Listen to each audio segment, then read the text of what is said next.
Alright, so let's get started with a weekly review. Every week I review, make sure everything is on target. And if you're not familiar, I'm on a SaaS entrepreneurial journey, but I have a set runway. I don't have any other responsibilities, don't have a job, don't have any other obligations, anything like that. But I do have enough money saved up to pay my student loans around 90K. That's how much the loans are, and I have about, I think it's like 9K saved up. So and I don't have to start paying for another like 5 months.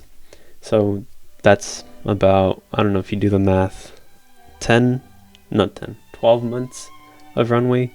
And then after that, I'd have to consider working a job or freelancing. I don't know. So I'm trying to get my goals going as fast as possible. And weekly reviews are just, they help me remain accountable to myself. And yeah, so I guess let's get started. From last week, these are just some overall targets I wanted to hit.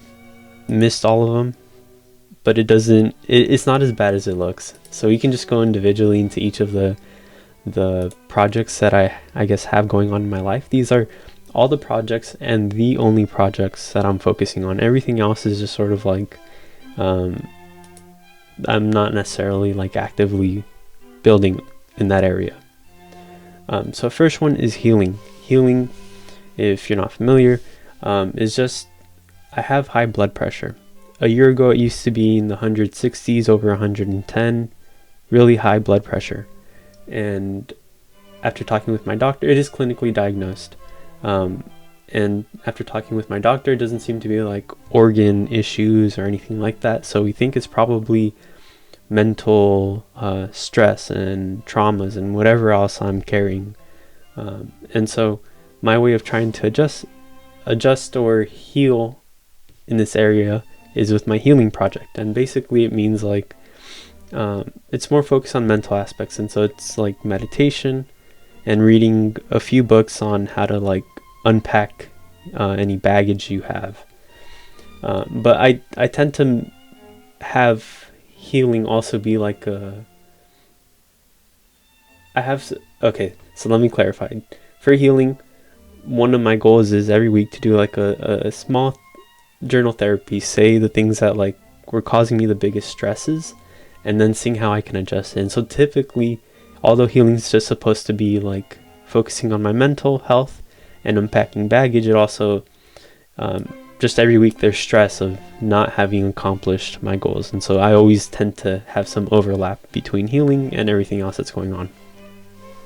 And so I had a journal therapy. I'm done. I don't want to share the specifics of that, but some of the overall takeaways were like, I need to adjust how I think about my day, because I have like these goals that I want to do, but I just have been looking at them as optional, and it's getting to the point where it's just week after week I just skip the things that I don't want to do necessarily. And so the way I'm going to approach my day next week, starting on Monday, is my I guess my things to do every day are hard tasks that I need to accomplish before I can move on with anything else in my day. And the first one actually is like, I can't control what time I wake up. Actually I can set an alarm, and if I go back to sleep, that's fine. But at least for this week, wake up at 5:30 a.m. That's going to make sure that I get tired and fall asleep around the time that I want to fall asleep. After I wake up, meditate. After I meditate, yoga. After that, just weigh myself, see if I'm losing weight like I expect to, and then do all these tests. All these tests are things that I do consistently, so I just group them all in one. These I don't need to worry about. Lunch, this is something that I've been noticing this week. When I eat heavy foods like my lentils, my lentils has about 3 to 4 cups of food. Like, it's a lot of food to digest, and typically it takes me like 2 sittings to go through it all. And so instead, what I'm going to do is for lunch, eat my salad. It's a light lunch.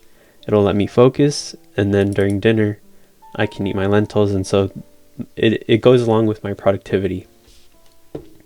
So just switched my meals, and I need to follow this. I have been avoiding salad. I think I ate like twice last week. Lentils, I think I ate like 3 or 4 times. So I like, if I don't eat, my day's stopped. I'm not gonna continue studying or working or anything. Not even going on my phone. I'm just gonna sit there and look at my food until I go through it. Until realistically, like, I'm not gonna sit there until I puke, but right now I know that I'm just putting it off. So that's what I mean to say. I need to take my blood pressure, make sure that all this progress I'm trying to make is resulting in, what do you say? In improving my blood pressure. So just need to keep track of that, which I haven't been doing. I think I drink water consistently, but I just want to track it next week, see if I am. Yeah, this one I have not been doing, so I need to track that one. I walk my dog, but I wasn't sure what else to group that with. So it's just there. Take blood pressure again at night, seeing if there's any variation during the day. And then again, tasks that I always tend to do. The only thing that I need to do differently is at 8 p.m. just completely stop. Like, I tend to want to bring my computer upstairs with me. So this is just a reminder, stop, and then I'm just going to do physical therapy exercises. And then spend some time working on nonviolent communication. Nonviolent Communication by Marshall Rosenberg and then Lighter by Young Pablo are the 2 sort of resources that I've been using during this project. And they're very good. So that's the healing project. Next, Innovator's Blueprint. This is how do you, I guess, think of an idea, validate it, customer discovery, market research, and then come up with a prototype, a design that you will then develop. So that's this project. Focus on the first phase of, I guess, of SaaS entrepreneurship. And I broke this down into I think 9 steps, which I talked about in my previous video, the first like 7 to 10 minutes. And the first step was essentially how do I get a feel of a scope? What do I want to set the scope of this project to be? Because I'm not familiar with UX or UI design. I have some familiarity with customer discovery and market research, a little bit, but none, again, about design. And so it was just finding as much resources, as much articles, community forums, YouTube videos, anything that could help give me an idea of what I should learn, and anything that just seemed like a helpful resource to go over. And this week I was kind of conflicted because I wanted to do the Udemy advanced courses, but at the same time I felt like I was being lectured out because I already took like 2 Udemy courses last week. So this week was, do I take more classes? What do I do? Because I'm just learning's coming in and it's gonna come out. It's not gonna stick. And so I started doing the Airbnb website. And when I started doing the Airbnb website, I realized there's a lot of tasks that I wish I knew if there were shortcuts, or how to make these tasks more go by more quickly. And so then that's when I started to think, okay, I can go through the YouTube Figma resources, and that would help supplement my I guess address specific issues that I've been coming up with when making the Airbnb website. And since the videos are like short videos, it's not as much of a commitment as trying to go through like an entire Udemy Figma course. And so that was sort of like something that it just came up as like, this is how I can connect all the dots together in this timeline that I have, and it makes more sense than what I was trying to previously force together. So my goal next week, that was a long talk, but my goal next week is to go through those YouTube videos, which is here, all these YouTube videos. It's just 13. Some of them are kind of long though. I think like some of these are 2 to 3. One of them is 10 hours long, so yeah, but my goal is still to go through them all. This is just referencing this one. Oh, well, the next step after getting a feel is learning Figma.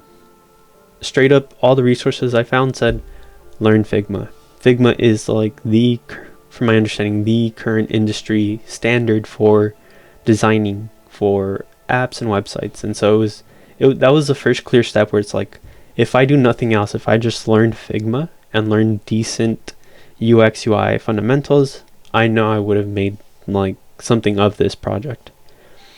And so I've been how do you say, reinforcing what I've learned from the Udemy course by creating the Airbnb website. Once I finish the website, I want to make the Airbnb app, and then once I make the app, I'm gonna stop making progress on anything else until I finish the Figma YouTube videos. Once I go through these videos, then I want to work on 2 other websites just to again reinforce what I've learned. And also because making websites, I kind of like it, and it also seems to be gaining some traction, which I'll talk about last. But yeah, once I go through those websites, then go through the advanced Figma videos. Advanced Figma courses, I mean. And let's see.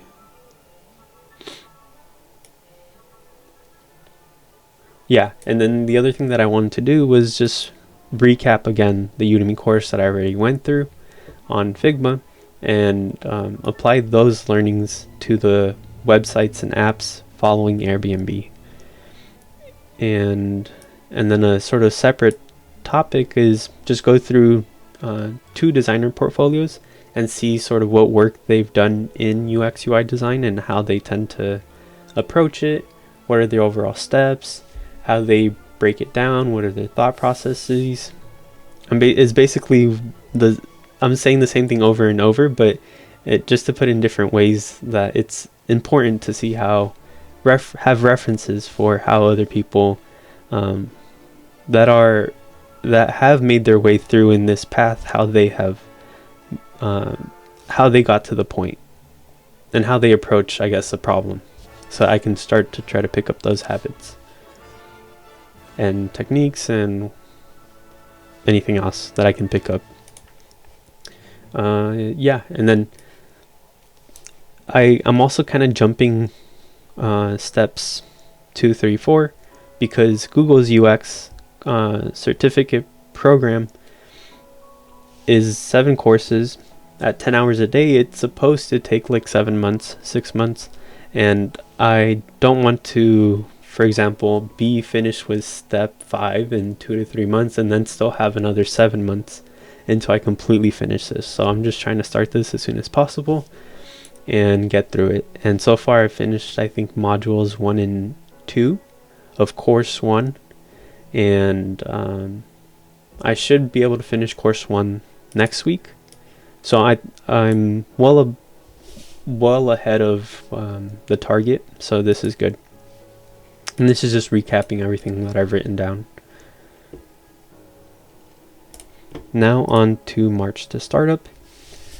Here, as I mentioned, March to Startup is essentially broken down into, well, let me take another step back. So the way I'm approaching SaaS, or let me rephrase. My goal is to have maybe you could think of like, or I guess I'm still trying to think of the ultimate vehicle, but my goal is to be able to bring my deep technology visions into life, and explore like any ideas, any ambitions that I have, and then also have, I guess, a group of other people who have their own ambitions, that we have the resources to work on them. And when I think, the kind of vision I have in mind when I say this is kind of like Elon Musk, where whatever idea he wants to explore, he has the resources and the means and the people to help support him. He's not doing it alone, for sure. So I kind of want to be in a similar place where if he wants to go into space, he finds people, he also learns what he needs to learn to work on that area. And then same thing for Tesla and all these different areas. And that's my ultimate vision, or almost like a Tony Stark as well. And well, Tony Stark does do it all, is able to do it all alone, but also because he has like Jarvis and all the tools and technologies that he has. But that's my ultimate goal. And I'm not in a position where I can just drop what I'm doing,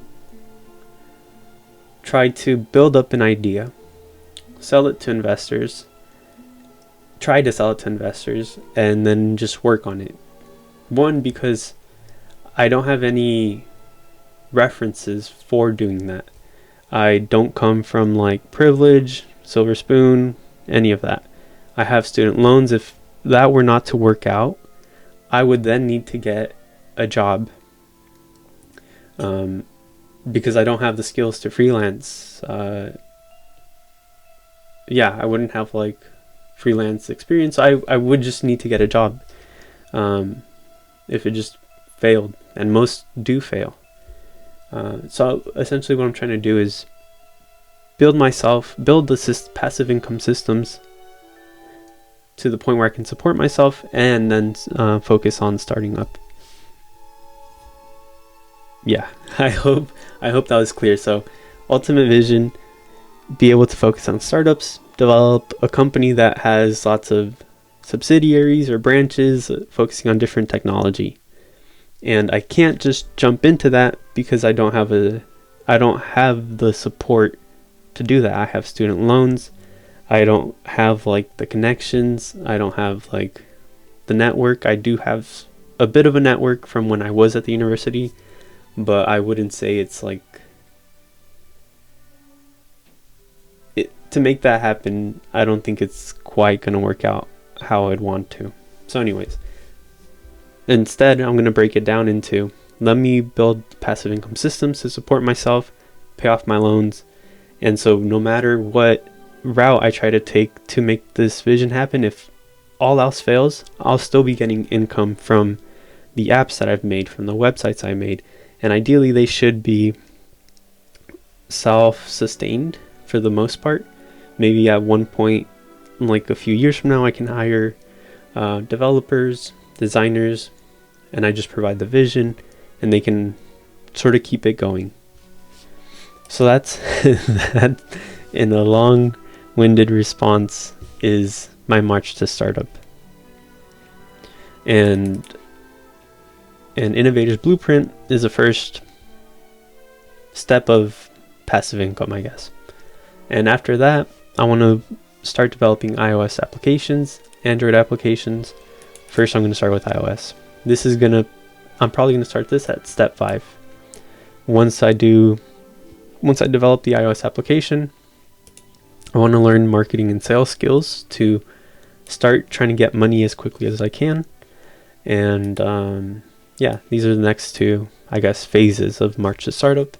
And everything else right now is on hold.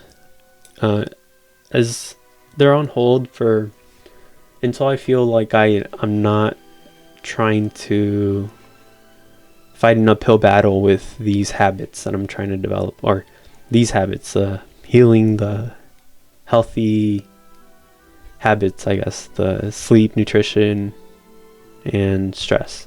Once I figure those out, I'll probably have more time to go here, but for now, these are on hold. Alright, so let's go on to half marathon training.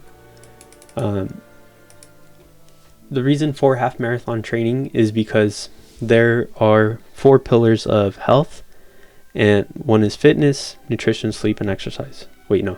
Fitness, nutrition, sleep, and stress. And healing addresses the stress pillar, or mental health. And as you can see, I have a meal plan, so that addresses the nutrition. And you can see that I'm trying to adjust my sleep schedule, so that's going to address sleep.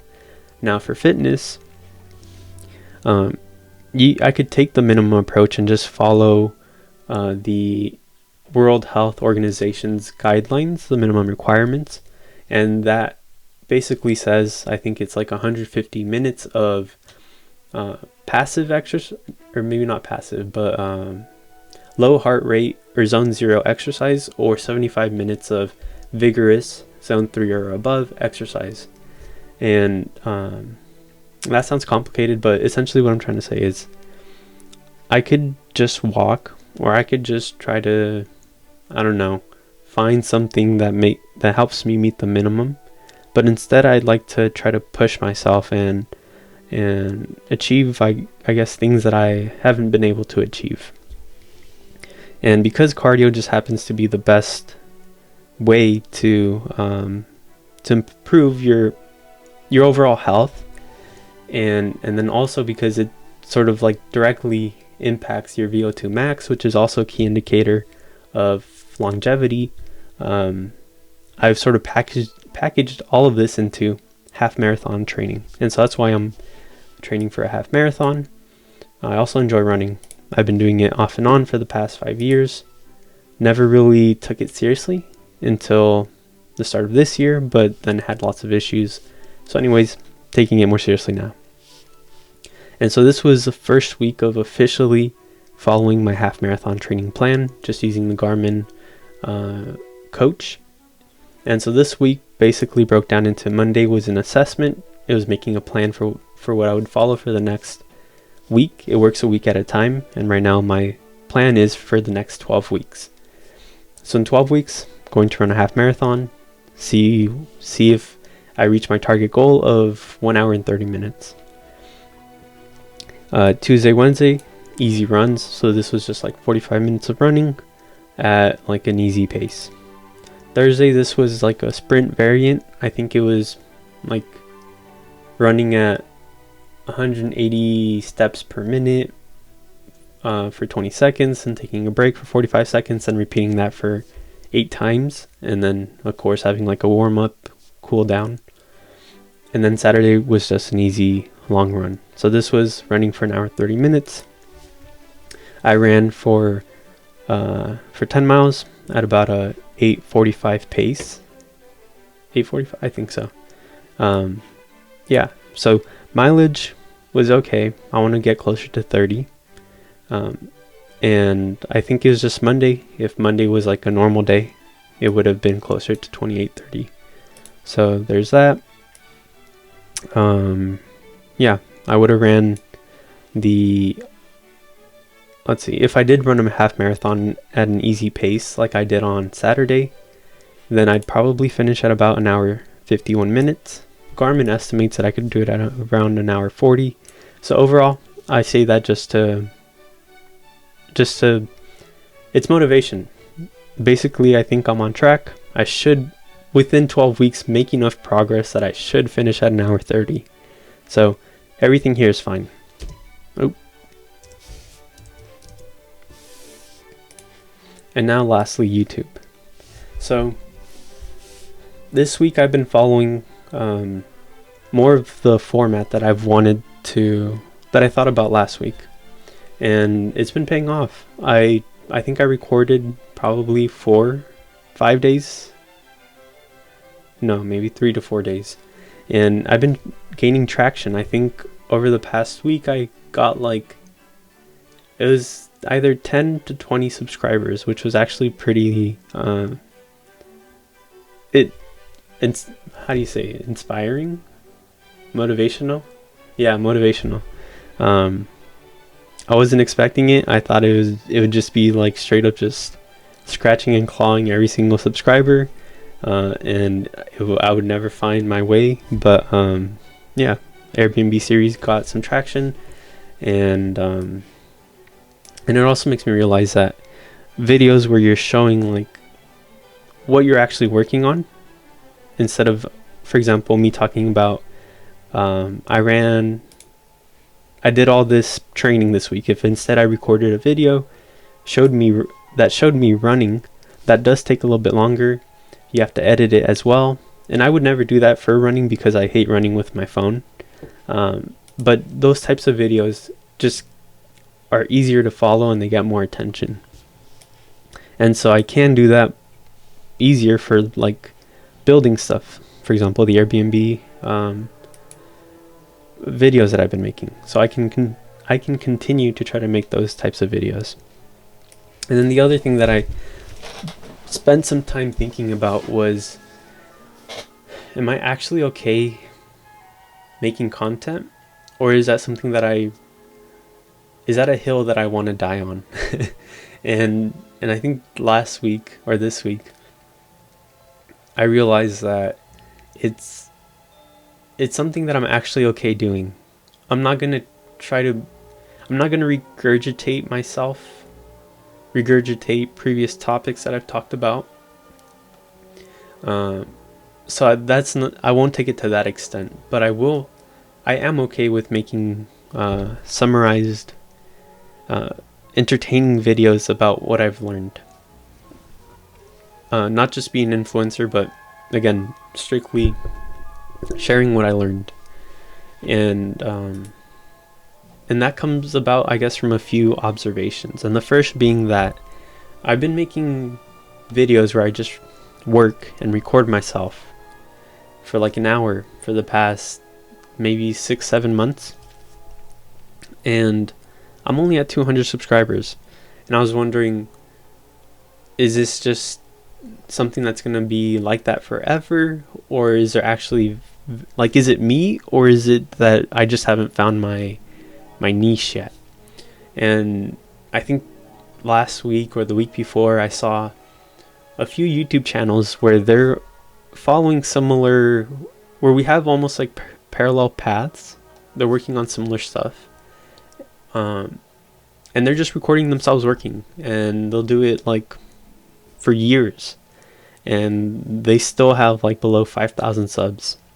And that's realistically not what I want from my channel, because that just means that what you're providing isn't as digestible or insightful or useful for the people watching the videos. And I've also seen channels where people only like record, let's say, like 7 videos. The videos are like 10 minutes long, and they already have thousands of subscribers. And it's not even on topics that are like so difficult that they're just complete experts. They just maybe have been studying for like a year or two. That's not an expert. So that was one, I guess, realization. The second realization was Henry Dreyfuss. He was an expert industrial designer. I think back in the I don't even remember the year, but it's from the user-friendly book that I'm reading. And he was an expert in his time, a very great designer. He would go by instinct when he was remaking some products and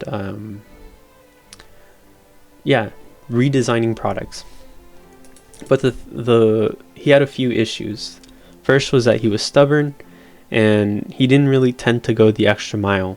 He and this is from what like one of his mentees said of him, that he didn't go the extra mile, that he was stubborn. And the book also mentioned, I guess, that he relied on his instincts a little too much, and instead of trying to articulate the process he would go when redesigning something, he just sort of kept it to himself. And not in the sense that he was trying to gatekeep, but if he did go the extra mile and did end up articulating the principles, the fundamentals for the process of redesigning things, he would have been even more of like a pioneer, and his name would have been forever like just completely cemented in design, in the design field. But instead, his name is almost starting to get forgotten in time, and that makes me realize that whatever I'm gonna do, it's probably gonna be forgotten in time. I'm not like a scientist, so I can't make like revelations, like I can't have revelations in math fields like Isaac Newton or Tesla, where my name's always associated with the units. Yeah, I don't know. Right now, like, I just don't have a genius streak where I can have a claim to that my name will be forever remembered because of something I did. I'm not there yet. I want to try to be, but who knows if we'll even get there. And that's also because like I'm basically no one right now. And so for me, I tend to try to guard my minutes and say like, and try to work really hard, I guess. And I did that for the past 7 years with school, with my NVIDIA internships, with it is school, but my master's, PhD, and it I wouldn't take it back, but I would almost make the snarky remark at like, look at the good it did me, because I'm starting from zero essentially. So to me, it's just a revelation or an epiphany that I need to stop trying to guard my minutes so much and focus on making so much progress when I notice that I'm also very good at like processing a lot of information. And if I'm able to process all this information and learn it quickly, why not just spend some of those few minutes re-sharing what I've learned? And I think in that way, I can go the extra mile and maybe have my name mean something. And so I think that's something I'm willing to try. And I know this will help my YouTube grow faster in the end. My YouTube growing faster means I can use that YouTube money to then hire an editor, so then they will manage my minutes or they will take care of the minutes, because I no longer have to focus on editing. I can just record and they can work their magic, I guess. So all of that to say, I think I'm okay making like 10-minute, 15-minute YouTube videos summarizing some of the learnings and then posting that to try to grow my audience, and not necessarily to try to sell my stuff. I don't know that I'm going to be selling developer tools. For me, I'm more so interested in trying to develop a community and have people, I guess, that I can work on these ideas with. Maybe someone has a better idea than me, and between all of our complementary skills, we can make it grow bigger than if they were just working on it alone, or if I was working on my idea alone. Teamwork makes a dream work. As cringy as that is. Or even, I think the better one is like, together, or alone, you go fast. Together, we go further. So that's how I think of it. And so what that looks like, I think I just mentioned it, but continuing my Airbnb series.